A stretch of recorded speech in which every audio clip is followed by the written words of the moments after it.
Should old acquaintance be forgot, keep your eye on the grand old flag. Keep your eye on the grand old flag. Hi, I'm Tom Callinan. I was the first official state troubadour here in Connecticut. Back in 1991, a law was passed by the General Assembly and signed into law by then Governor Weicker. Going to be doing some songs that I've written about World War I, known as the Great War, the war to end all wars, or the war for civilization. It was none of those things. Next to me is my great-uncle Jerry, or a mannequin that I made. My great-uncle Jerry Coleman was killed in Chateau Thierry in late August of 1918. And as the centennial of World War I was coming up, I wrote the song about him and a bunch of several other songs that I'll be performing in this video. This is called Searching for Great Uncle Jerry. On the 100th anniversary of the First World War, I needed to learn about a man I'd only heard of before. His name was Jerry Coleman, a man I'd never seen. My grandpa's younger brother, who died in 1918. Great Uncle Jerry died in Chateau Thierry, one of millions killed in the war. He swore to defend our land with his life, which he did at age 24. He's buried in St. John's Cemetery, a place well known to me. And on Washington Terrace Green, they planted a tree in his memory. His name's embossed in bronze on the obelisk on the green, with the other lost sons of Middletown that to this day may be seen. Great Uncle Jerry died in Chateau Thierry, one of millions killed in the war. He swore to defend our land with his life, which he did at age 24.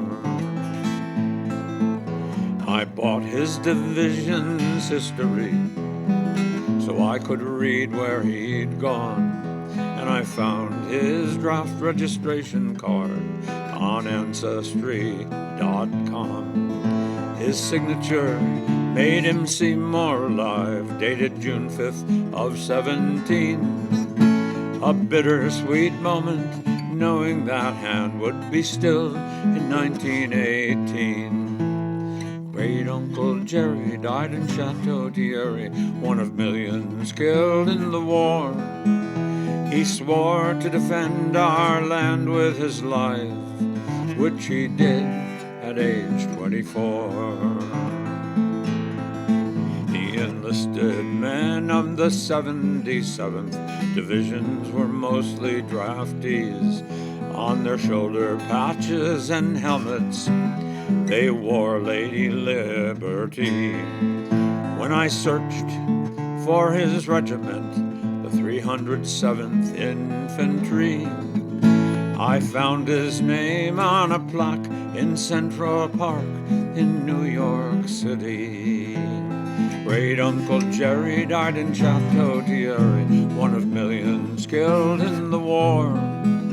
He swore to defend our land with his life, which he did at age 24.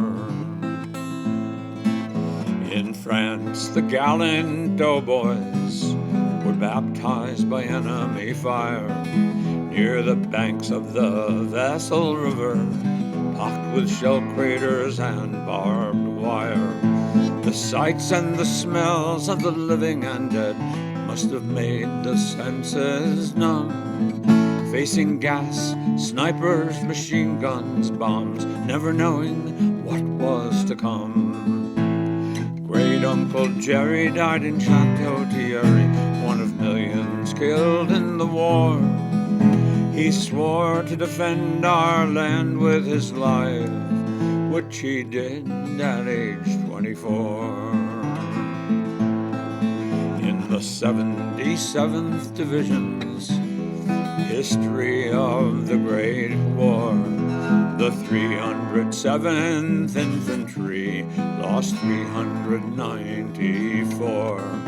But of all the things I learned, I mostly felt my family's pain. After losing Jerry, they waited 3 years to receive his earthly remains. Great-uncle Jerry died in Chateau Thierry, one of millions killed in the war. He swore to defend our land with his life, which he did at age 24.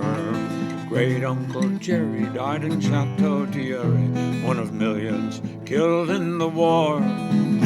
He swore to defend our land with his life, which he did at age 24, which he did at age 24.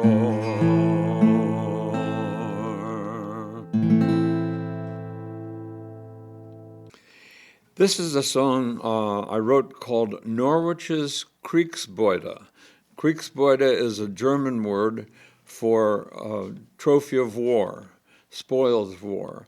And in 1926, a howitzer was brought to Norwich at the request of the American Legion, presented to the city of Norwich, and it sat on the Chelsea Parade, which is right opposite Norwich Free Academy, if you're familiar with Norwich. And if you're not, it's opposite Norwich Free Academy. Look it up. So this cannon sat there for years, and with wooden wheels, it slowly rotted out. And rather than fix it, they painted it. And then it got to be too deteriorated, so they took it down because it was now a safety hazard, and they brought it to nearby Mohegan Park, and where it just got covered with brambles. And so I'm on a committee to try to restore this, which is a mammoth undertaking. Several years ago, it was about $60,000 to do it, and nothing has gone down in several years. So we're looking at a major expenditure, but people have been donating. We got about half of it now. So anybody interested, send your donations to City Hall in Norwich to the attention of Dale Plummer, the city historian, with the memo, right? World War I Memorial. Norwich's Kriegsbeute.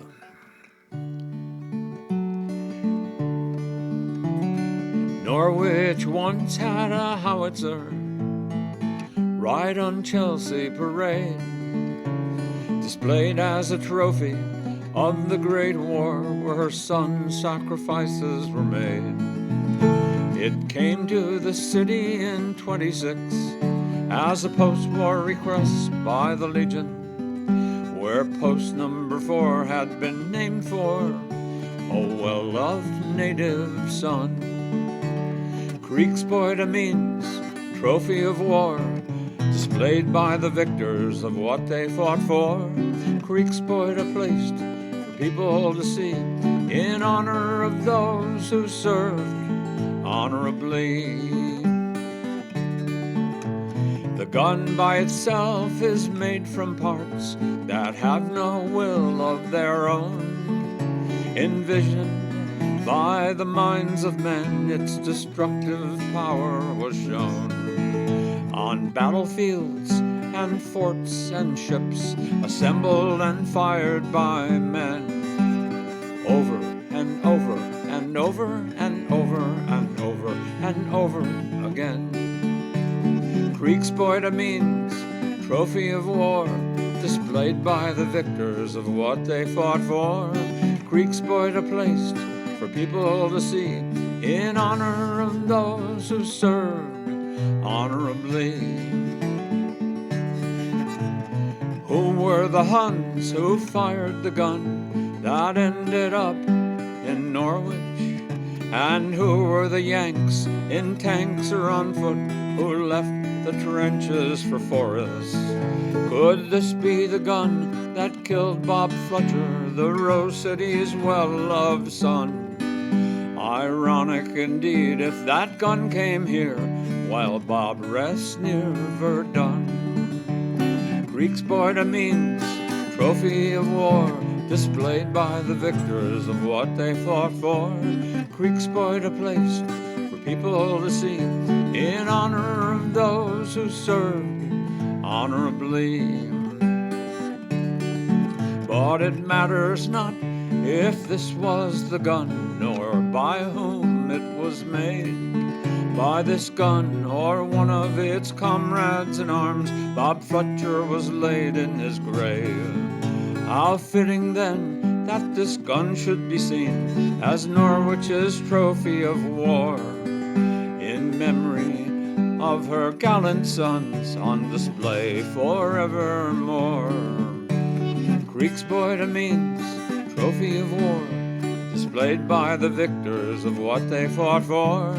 Creek's Boyd, a place for people to see in honor of those who served honorably. When the gun arrived in Norwich, it was welcomed with fanfare and pomp. But since then it's been neglected and disrespectfully dumped, with wheels and carriage all rotted. Within brambles and vines it now lays, discarded by those whose memories are short, forgetting bygone days. Creek's Boyd Amin's trophy of war, displayed by the victors of what they fought for. Creek's Boyd, a place for people to see in honor of those who served honorably. Looking ahead to the future, after we've passed on, will this monument to World War I remain, or will it be gone? It's up to us in the here and now to preserve the memory of those who put their lives on the line for Norwich and liberty. Creek's Boyd Amin's trophy of war, displayed by the victors of what they fought for. Creek's Boyd, a place for people to see in honor of those who served honorably. Creek's Boyd Amin's trophy of war, displayed by the victors of what they fought for. Creek's Boyd, a place for people to see in honor of those who served honorably.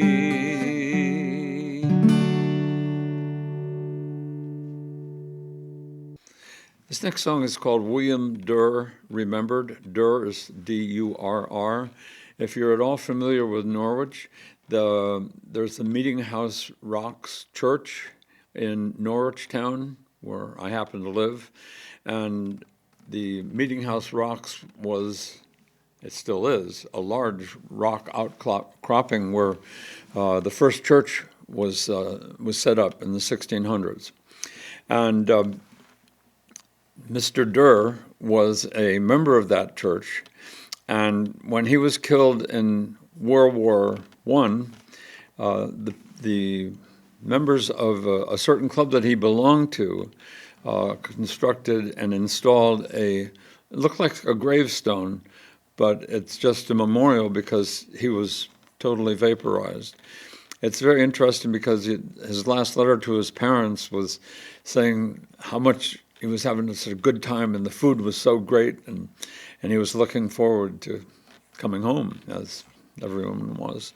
And so he went out for the charge, and the shell landed, and he disappeared from the face of the earth. So he's listed on a wall in France. And in 1925, they installed this monument for him. And they used a church melody called Sine Nomine, which was composed by Ralph Vaughan Williams, and was adapted to the hymn that was called From All Thy Saints Who From Thy Labors Rest. And that was sung at his memorial service when they installed this granite rock with his name and all. I thought that would be a great melody to use for the verse that was used for the hymn, and then I wrote the refrain or the chorus myself. So now you know as much as I know about this.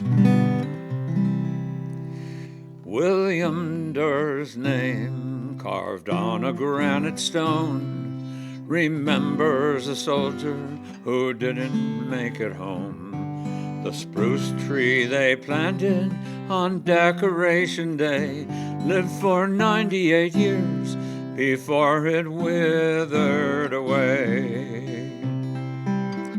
He had vanished, leaving no trace at all. So with over 1,000, his name's on a wall. Just one of the doughboys, forever unknown, but here he's remembered on a gray granite stone. Without the stone, no one might ever know about this young Norwich man from a century ago, who was loved by his family and friends, so they say. He lived and he fought and he died far away. He had vanished, leaving no trace at all, so with over 1,000, his name's on a wall. Just one of the doughboys, forever unknown, but here he's remembered on a gray granite stone. When William enlisted in 1918, just 2 months before, he had turned 19 with a lifetime ahead of hopes, dreams, and plans. Uncle Sam needed William to fight for our land. He had vanished, leaving no trace at all, so with over 1,000, his name's on a wall. Just one of the doughboys, forever unknown, but here he's remembered on a gray granite stone. As the doughboys pressed on and the Germans fell back, William Durr and his comrades must have felt that their attack would bring about peace, no matter what the cost. And during the battle, many lives were lost. He had vanished, leaving no trace at all, so with over 1,000, his name's on a wall. Just one of the doughboys, forever unknown, but here he's remembered on a gray granite stone. In his army tunic, his image remains, his hands at his side, he's posed within a frame. The brim of his campaign hat tips slightly down, a hero depicted from old Norwich town, a hero depicted from old Norwich town.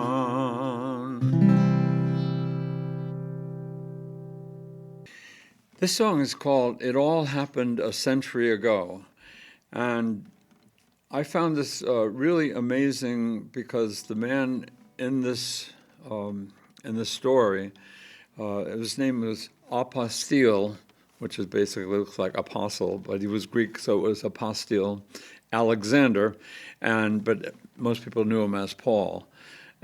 He was wounded in France, met a general while he was recuperating, general lost an arm, a French general, and then when Paul went back to fighting, they went in for the last final charge for the end of the war, and he got hit again and he was presumed dead.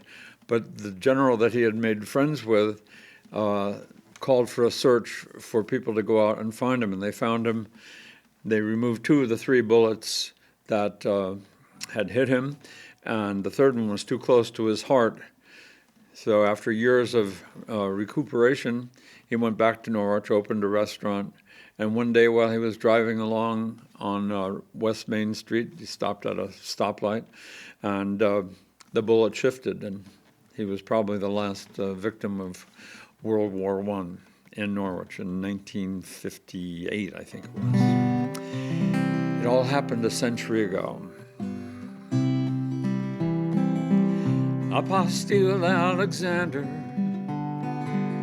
known better as Paul, one of more than 24 who had answered the call from Norwich, Connecticut, of Greek ancestry, to serve Uncle Sam and the land of the free. He enlisted on May 23rd of 1918 and arrived in Le Havre on August 13th. Then 2 months later, shot and gassed over there, his actions were honored with the French Croix de Guerre. It all happened a century ago. A French one-armed general and Paul became friends, and they talked about hunting again and again.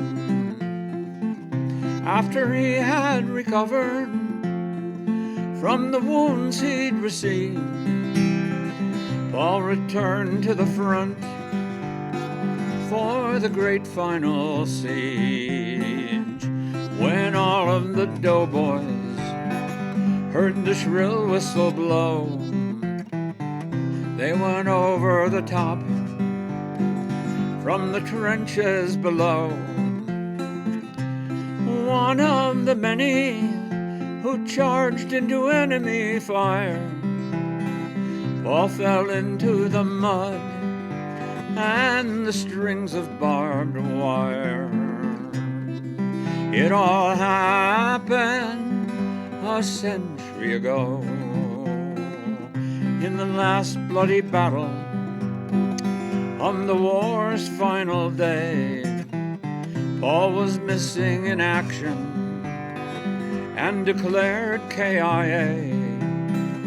But when the French general heard that Paul had been lost, he ordered a search for Paul at all costs.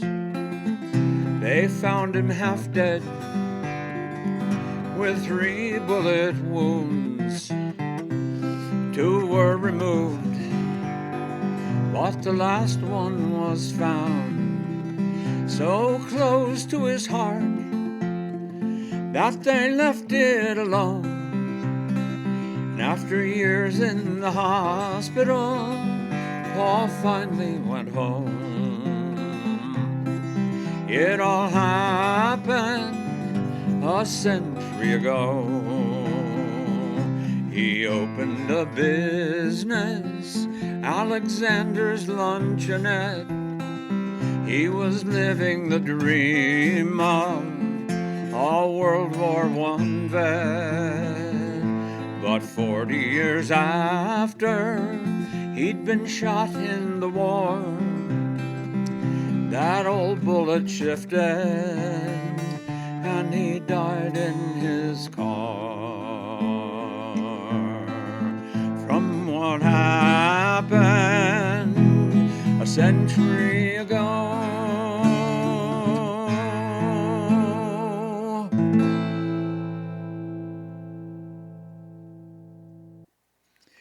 This next song is called Sergeant Stubby. It's about a dog from New Haven. When the National Guard was training before their deployment to France in World War I, they were drilling, marching, at Yale. And this little dog followed these guys around as they were marching. And one guy took the dog under his wing, and the dog came into his tent, and he would get scraps of food for the dog. And then when it came time to go to France, he smuggled the dog on board the ship with him, and the dog became the mascot and ultimately became the most decorated war dog in World War I. Matter of fact, in Chateau Thierry in France, where my great-uncle Jerry was killed, this dog, Stubby, he was stubby, he had short legs and a short tail, and he alerted the town of a gas attack because of his hearing and his keen sense of smell, and he saved hundreds of people. So the ladies of Chateau Thierry made him a vest, and the ribbons that Bob Conroy, who was the human, who was his benefactor, took his medals and put them on because Stubby didn't qualify for medals, but he ended up with all the decorations that Bob had gotten, and maybe a few of his own, and they were all on the vest. The most interesting thing about this was that at one time there was a German who came up close to where the guys were positioned in France, and the dog ran out and got this guy and grabbed him with his jaws. He was part pit bull, so had massive jaws. So he grabbed the dog, grabbed the German spy by the leg and then by the rear end, and held him until the soldiers came and captured him, and they took the Iron Cross off the German and they put it on the vest that the ladies of Chateau Thierry had made, and they put it on the back end of it, so it was right above the tail, and you know what the tail is right above. So people are they never failed to impress me with their creativity and humor. So Sergeant Stubby. A little mixed breed dog appeared one day at Yale. He had 4 stubby legs and a stubby little tail. He was drawn to the soldiers who were drilling on the field. His willingness to join their ranks clearly was revealed. He learned to salute the men of certain ranks, and he could tolerate the noise of machine guns, bombs, and tanks. He was every bit a soldier and every bit a friend to the doughboys of the 102nd Regiment. 18 months and 17 battles on the Western Front, where gas and grenades hurt that spunky little runt. While he was on the mend, he raised the troops' morale by visiting and cheering up his wounded human pals. He learned to salute the men of certain ranks, and he could tolerate the noise of machine guns, bombs, and tanks.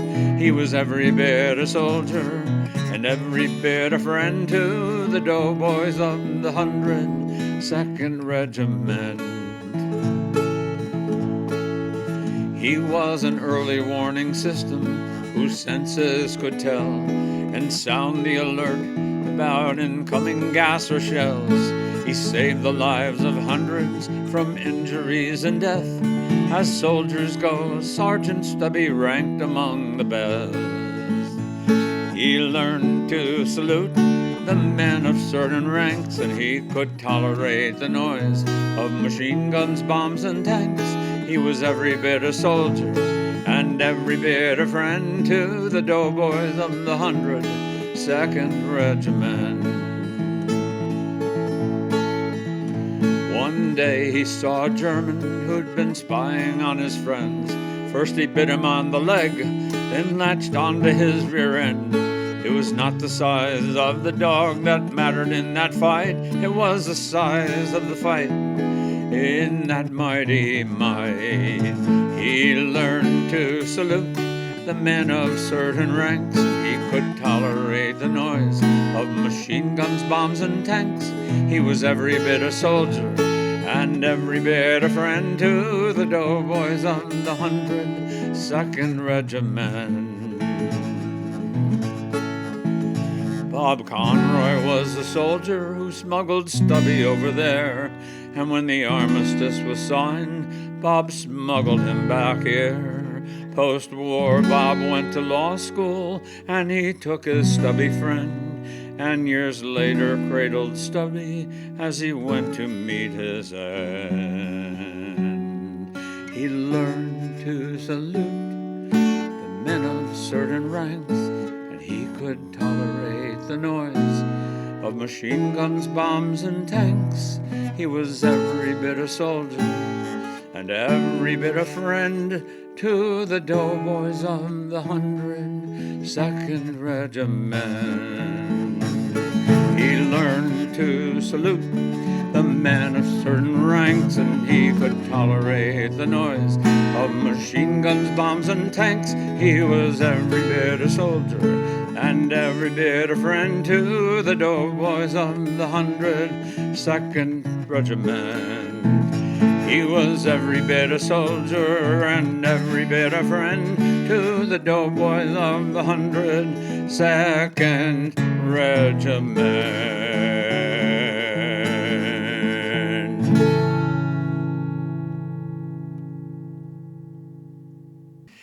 This last song is called They Didn't Think We'd Do It, But We Did. And it was a song that I found in the history of the 77th Division, which was my great-uncle Jerry's division.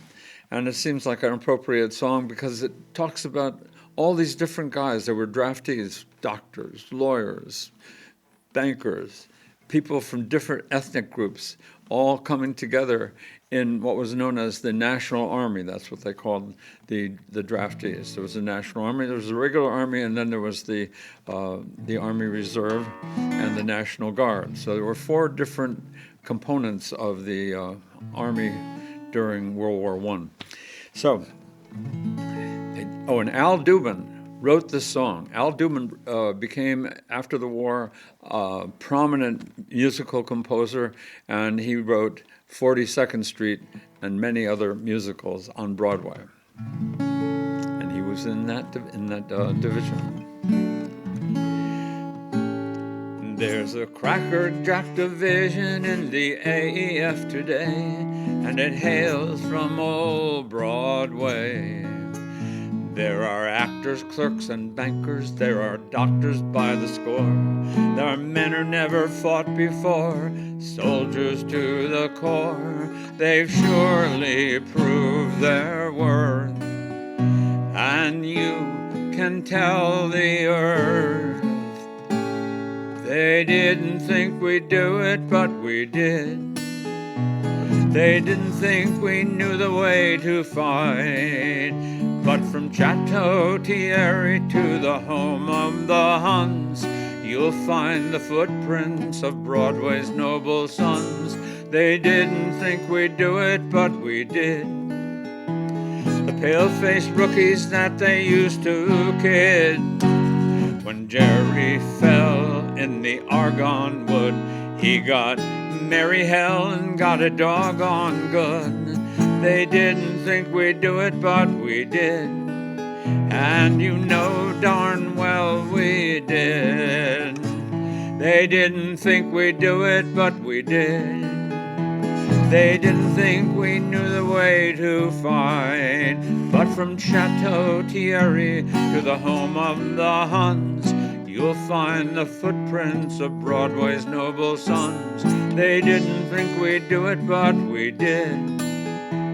The pale-faced rookies that they used to kid. When Jerry fell in the Argonne Wood, he got merry hell and got a doggone good.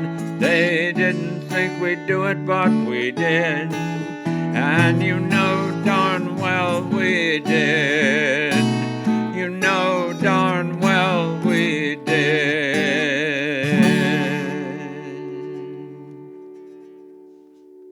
just wanted to point out that Jerry, that was mentioned in the last song, was referring to the Germans, not my great uncle Jerry. Just wanted to clarify that. I'm so glad you watched the show to the conclusion. I hope you learned something. And there's a lot more stuff that you can learn. Maybe you've got a relative that's memorialized somewhere from World War I, the Great War. You're a grand old flag, you're a high flying flag, and forever in peace may you wave.